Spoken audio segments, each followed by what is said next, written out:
Welcome to the Alex Salmond Show, where we continue our series on the economic conditions against which the Brexit political drama is being played out.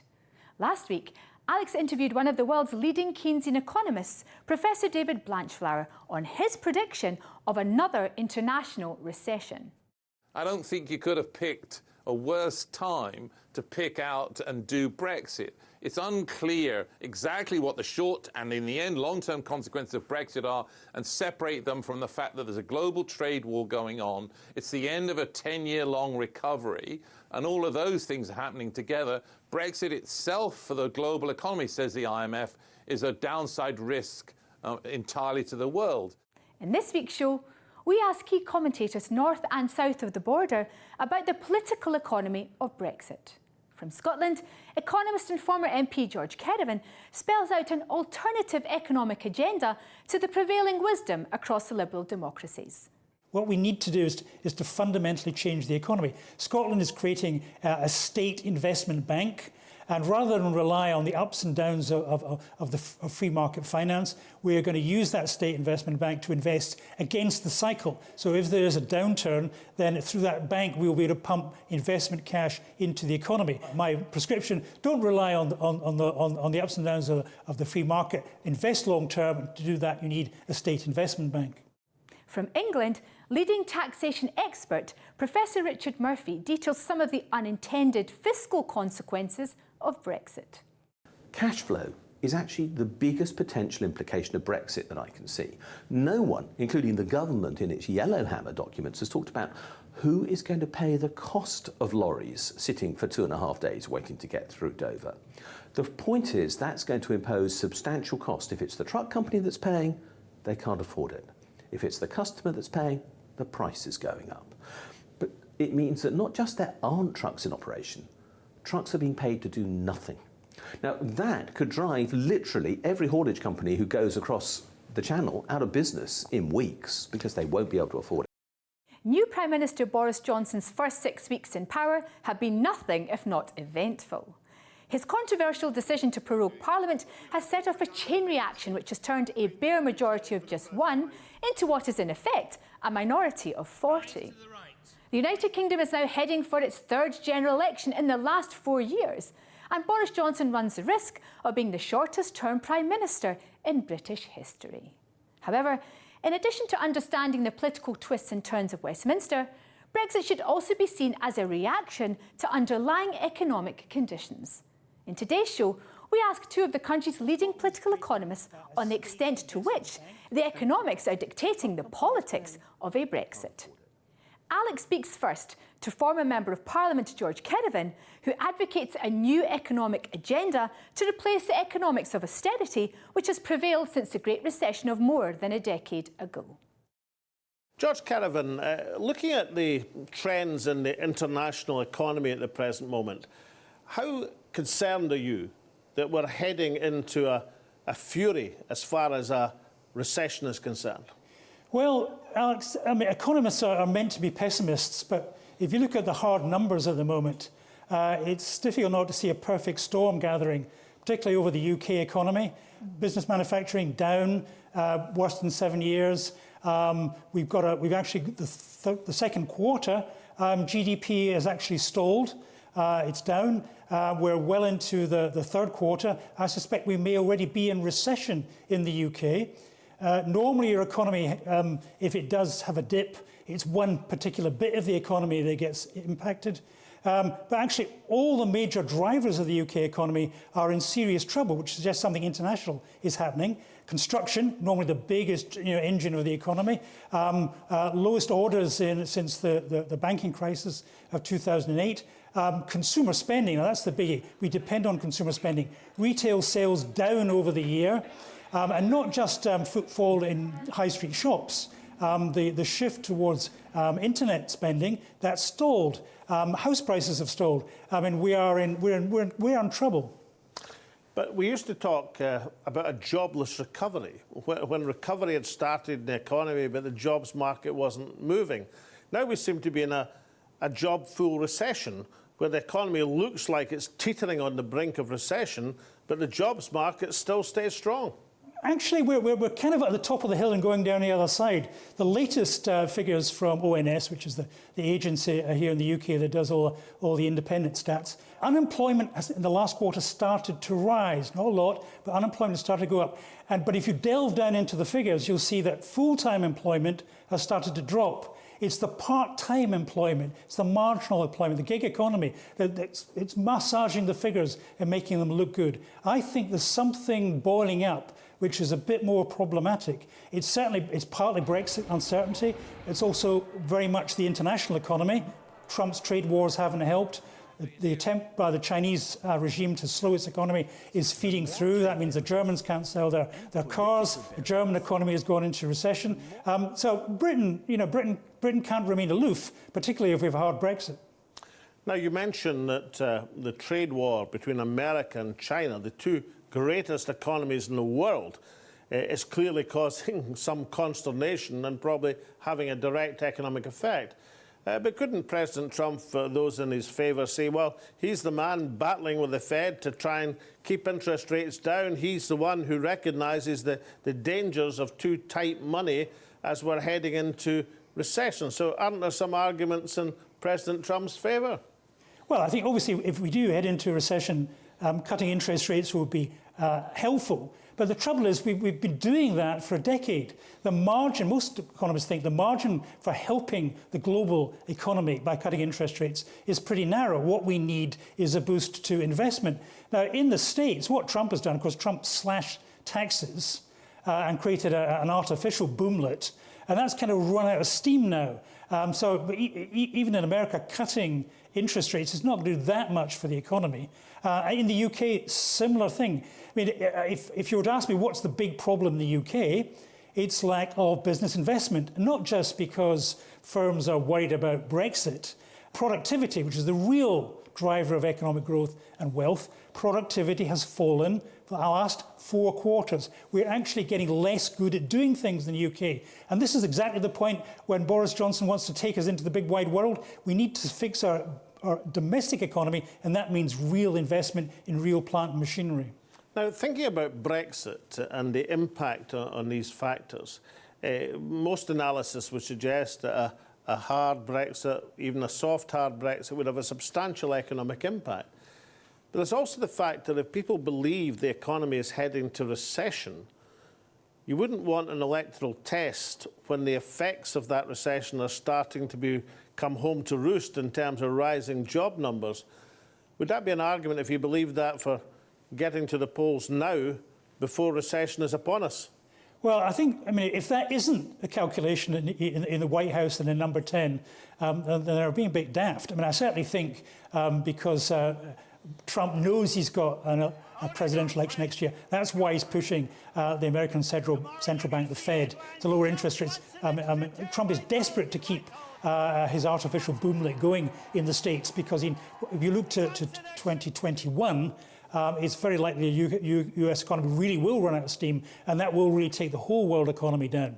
Here in the UK, yes, Boris needs to get an election over before we hit a really rough patch. So, I mean, if it turns out, as I'm predicting, that we go into a technical recession in the UK at the end of September, Boris could find himself, Conservatives could find themselves fighting a general election at a time when the economy is not doing well at all. How about the larger effects? I mean, some people would argue that the painfully slow recovery from the great financial crash of 2008-9 has actually itself been a major driver of the changes in the politics of the liberal democracies. Trump in America, Brexit in the United Kingdom, the populist right in many of the European democracies. How seriously do you rate that as the causal factor of the sort of politics we see played out now? Oh, I think it has a major impact. It's a long-term process. It actually goes back before 2008 and the global banking crisis. It started in America.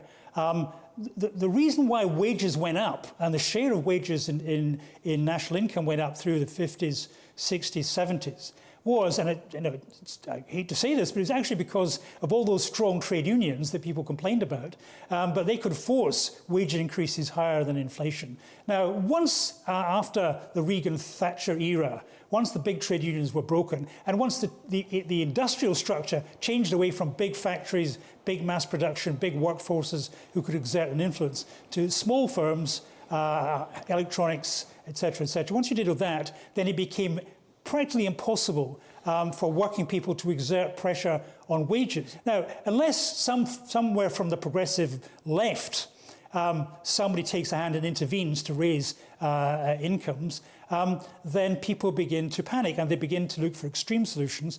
And then the right wing comes along. The right wing starts to blame immigrants when it's not immigrants at all. It's something within the fundamental motor of how the wage economy works. And so you get the populist parties rising across Europe.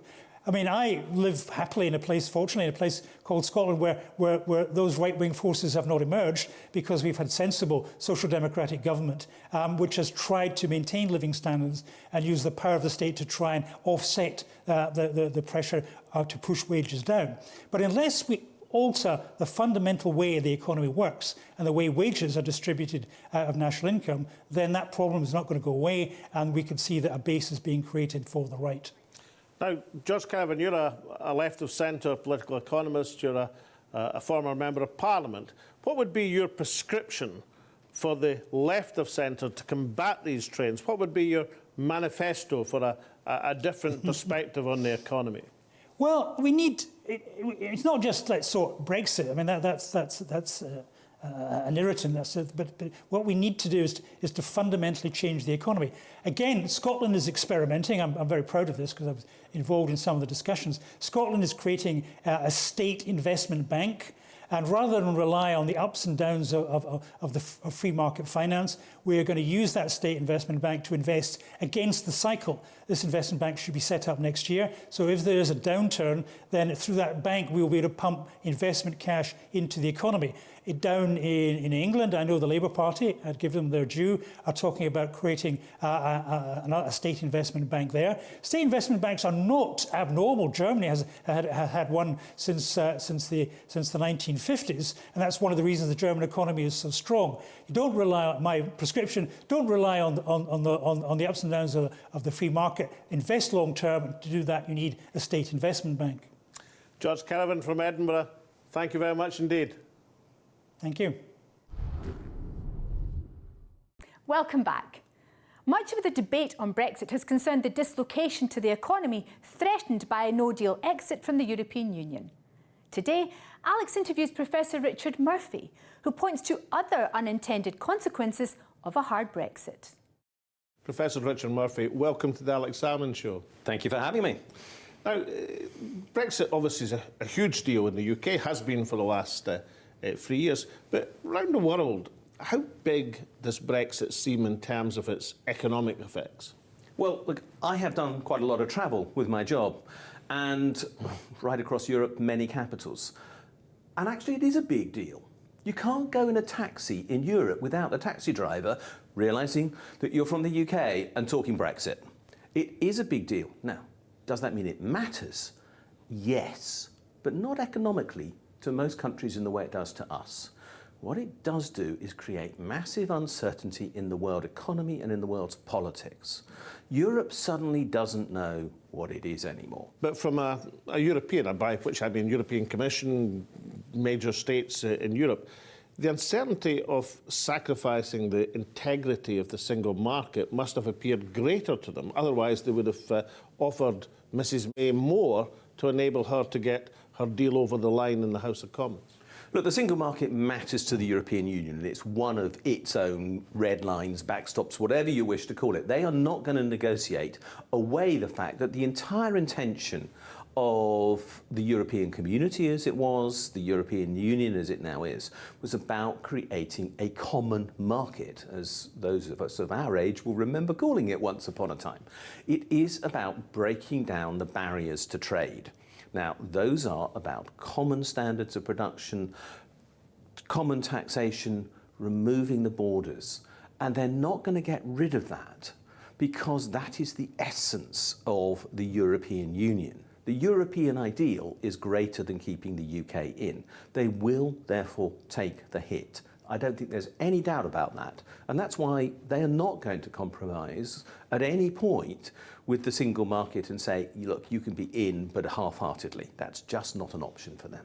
And thinking about the general world economic environment, I mean, could it have been a worse time in recent years to engage in the economics of Brexit, hard or soft? The world economic environment is looking pretty rough right now. The US and China are at war, trade war. But frankly, that's pretty close to war. They are absolutely at loggerheads, and that is having a serious impact upon both countries. Germany is heading for recession, and even if the USA settles with China at some point, it will turn next on Germany because it hates Germany almost as much as China, because Germany runs a persistent surplus. I mean, the President of the United States. Well, the President of the United States. Let's put him absolutely clearly. It's his ancestral home. Yeah, and yet he's absolutely opposed to Germany. We have got these ideological wars going on over economics which are spilling over into world politics. And in all of that, we have Brexit. Now, some of the logics are not dissimilar. They're protectionist. They're about identity. You know, America first sounds awfully like we must be taking back control in very many ways. So there are commonalities between the UK and the USA in this sense. I mean, I don't call that a special relationship in any form either, but there are commonalities. And they are creating this massive uncertainty. We're also overdue, in plain, straightforward, simple terms, for a global recession. On average, they happen every 7 years. Look, we had the most massive one in 2008, 9, 10, and we're now in 2019. And we've been bumping along the bottom. We've not been doing any better than that since 2010 or 11.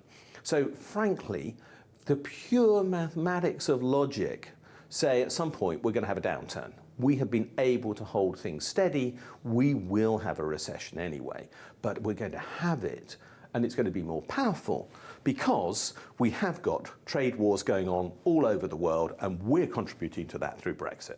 Now, most of the focus on potential effects of a Brexit, hard or soft, have focused on things like interruption to trade, massive jams of lorries, uncertainty affecting business investment, the financial sector relocation, issues like that.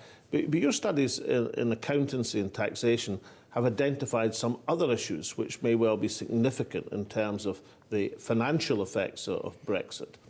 There's a lot of detail, and I'm not going to discuss the technicalities, but which we need to take into account.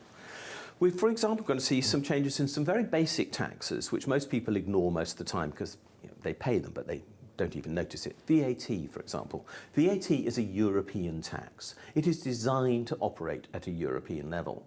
And so long as we're in the European Union, goods flow through Dover and through our airports and everywhere else without interruption by VAT. In effect, there is no VAT paid at the ports. If we're outside... That's why VAT has to be coordinated across the European market. Indeed. And it took a long time to achieve that. For the first 20 years that we were in the European Union, we did not have that coordination. I'm old enough to remember when we had to do a lot of form filling to make VAT work across borders. And from the 90s onwards, that disappeared. And the benefit to business was enormous at two levels. One, less administration, but two, less cash flow risk, because you used to have to pay to bring your goods into the UK. You had to pay the VAT at the moment they arrived. Now remember, we are a heavy importing nation. Now that suddenly will be locking up large amounts of business cash in paying the VAT when the goods arrive to reclaim from customs and excise later on. Cash flow is actually the biggest potential implication of Brexit that I can see. No one, including the government in its Yellowhammer documents, has talked about who is going to pay the cost of lorries sitting for 2.5 days waiting to get through Dover. Truck companies run on the tiniest of margins using leased vehicles. They rent those vehicles, they don't own them. Someone's got to pay that rent when they're sitting for 2.5 days waiting to get through Dover when previously they took 10 minutes. The point is that's going to impose substantial cost. If it's the truck company that's paying, they can't afford it. If it's the customer that's paying, the price is going up. But it means that not just there aren't trucks in operation, trucks are being paid to do nothing. Now that could drive literally every haulage company who goes across the Channel out of business in weeks because they won't be able to afford it. So thinking about a document like Yellowhammer, disavowed by the government, of course, as old hat, but the dates on the document suggested something different. But nonetheless, did it focus on these technical issues about VAT and cash flow, or was it more focused on the front line stuff, like, you know, how many lorries can you fit in a car park, etc., etc.? Yellowhammer was focused very much on short-term logistics. How can we get food through ports? How can we get medicines in? What are the disruptions? What is actually going to cause the stress to ministers, because it's the first thing to hit the headlines? VAT won't be the first thing that hits headlines, nor will, into slightly longer term, the fact that we will lose control of VAT on imports and exports, where there has been massive fraud through the postal system in the past. It took us years to close down abuse through the Channel Islands, which cost a fortune. We will lose control of the distance selling operations through things like Amazon and eBay, where we've only just managed to eliminate VAT fraud, which has cost billions to the UK. These are the long-term implications of losing the coordination with Europe. The cost to us of increased tax abuse is going to be phenomenal. Was that in Yellowhammer? No. Is it going to be a real cost which is going to harm public services in the UK? Yes. Do we have any answers to those questions? No. Do we have the people at HM Revenue and Customs who know how to deal with this? No. Why? Because we've been cutting the number of staff at HM Revenue and Customs, and they're going through a chaotic reorganisation already. Do they have the software to deal with this issue? No. Do they actually therefore have the capacity in any way to handle the scale of disruption they're likely to face? No. Are we going to have a tax system in meltdown as a consequence? Yes. Was that in Yellowhammer? No. Are governments therefore taking the risk seriously? I don't think so.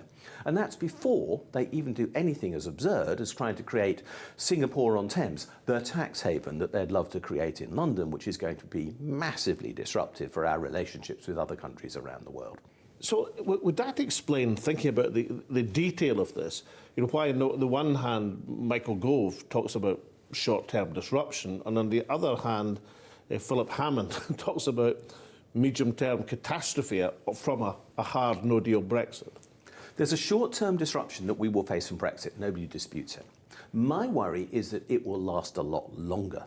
Some businesses will simply fail as a result of that short-term disruption. They won't be there to recover to face the longer term. If we lose truck companies, if we lose people who are importing and exporting, if we lose those jobs, then actually the disruption goes on and on and on.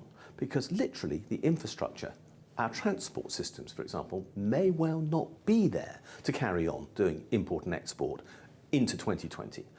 The long-term consequences of this, let alone the difficulties in our tax authority, are enormous.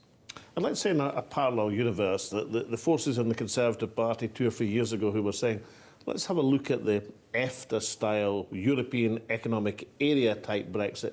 Would that have avoided all of these disruptive tendencies? Look, if we had been willing to look at a single market, a Norway-style or a Swiss-style deal with Europe, a lot of these economic disruptions would have disappeared.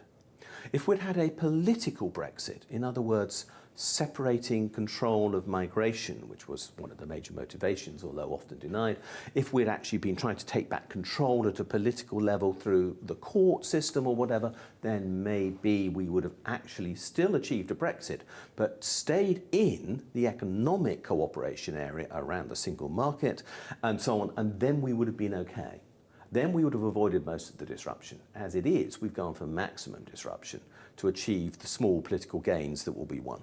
And finally then, do you think in the quiet of night, among even the keenest Brexiteer, there might be a little voice saying, perhaps we should look more closely at the European Economic Area's style of Brexit? What I find really strange about the Brexiteers is most of them claim to be pro-business. Do you know, I cannot think of a policy which is more anti-business that anybody could have put forward than Brexit. It's undermining the certainty they need. It's undermining the trading relationships that they have to have. It's undermining their contracts. It's creating extra administration, which they claim to hate. And all of that, for what? They must have doubts. or else they've just abandoned their old principles, which were we're pro-business, because Brexit is not pro-business. It's absolutely fundamentally anti-business. And that leaves us in this very strange place that we have the traditional parties of business apparently undermining it. What more do we want as an indication that we live in unusual times? Well, perhaps in the debates to come, Mr Corbyn should be speaking about an anti-bankers Brexit being proposed as opposed to a bankers Brexit. Well, bankers are in an odd position here. I mean, if we look at what Corbyn is doing, he's right to say there's a banking Brexit, but remember, banks are not the same as business. This is a good Brexit for the people who want to extract money from other people. It's a bad Brexit for the people who want to make money by working. And they're fundamentally different parts of the economy. But surely it's a hedge fund Brexit, not a bankers Brexit. Well, hedge funds and bankers probably coordinate in a very large degree these days. I'm afraid the dividing line between those two is there. But when I was in practice as a chartered accountant, and I was, a lot of my clients had to decide who they disliked most, their tax authority or their bank manager. And sometimes it was a close-run thing. Professor Richard Murphy, these were the halcyon days. And even in these days, of course, this was one essential, whether it was the tax authorities or the bank manager, and that was to get the whisky in the quay, Scots Gaelic for a loving cup, and pass it around whoever bank manager or tax authorities you disliked the least. Thank you so much. Thank you, Alex. Great pleasure. Thanks a lot.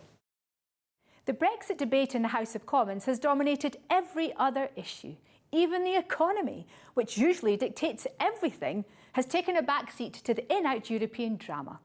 Last week, for example, the Chancellor's autumn spending statement, which would normally be a parliamentary highlight, was sandwiched almost as an afterthought between Prime Minister's questions and the bill by which the rebel alliance of MPs sought to exclude the possibility of a no-deal Brexit. However, in the first two programmes of the series, we have explained first how world economic conditions, and then today how the political economy underlying the Brexit debate in the United Kingdom have in reality dictated the existence and the timing of the European withdrawal process. It remains to be seen whether it will also be the economy which dictates the eventual outcome. In next week's show, we shall turn back to the international environment and ask the world's top economists about the effect of economic conditions on the possibility of political change. Professor Carlos Bosch of Princeton University answers the question on whether governments around the world have the financial firepower to effectively combat recession. But until then, from Alex and me and all of the team at the show, it's goodbye for now, and we hope to see you next week.